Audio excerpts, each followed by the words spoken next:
Little Snake ate all the meat from the beef hot pot by herself, so her owner turned her into Snake Meat Hot Pot. To get back at her owner Annie, the little snake went to her good friend Lena. Lena brought her a crowbar. The little snake got excited when she received it. She even started imagining smashing Annie's head with it. That afternoon, when Annie came home, the little snake kindly prepared a horror DVD for her. Since Annie loved horror movies, she quickly became absorbed in it. The little snake stood behind her with a creepy smile. The next second, she quietly moved behind Annie and raised the crowbar to smash Annie's head. To the little snake's shock, Annie turned around and caught the crowbar. Annie, looking annoyed, said the little snake had even said out loud what she was thinking while trying to sneak attack her. The little snake panicked instantly and immediately blamed the whole thing on Lena, but Annie didn't believe her. She grabbed the crowbar, ready to teach the little snake a lesson. The little snake quickly tried to kick Annie, but Annie easily dodged. Then Annie swung the crowbar and hit the little snake in the stomach. The next second, the little snake was knocked to the ground, but Annie still wasn't done with her. She pulled out a chainsaw and walked toward the little snake. The next day, after the little snake had just healed, she started planning a new revenge plan. She wanted to use a stun gun to knock Annie out when she wasn't paying attention and then kill her. But when she tried to act, she realized Annie wasn't reacting to the stun gun. At that moment, the little snake discovered she had bought a shaver instead of a stun gun. Annie, seeing this, pulled out a real stun gun and walked up to the little snake. That day, everyone had Snake Meat Hot Pot again. The little snake was completely furious. To finally defeat Annie, she started doing 1,000 sit-ups every day. A month later, the little snake felt her muscles had gotten harder, so she told Annie to punch her.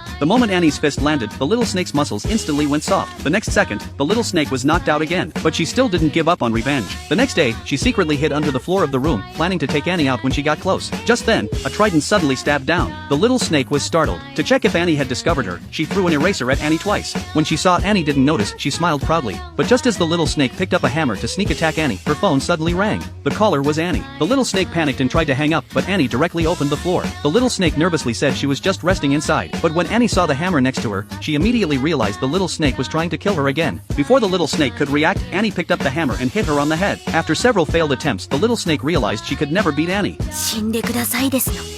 いやよ。やっぱりダメか。どうやっても殺せないならお願いすればあるいはと思ったのに。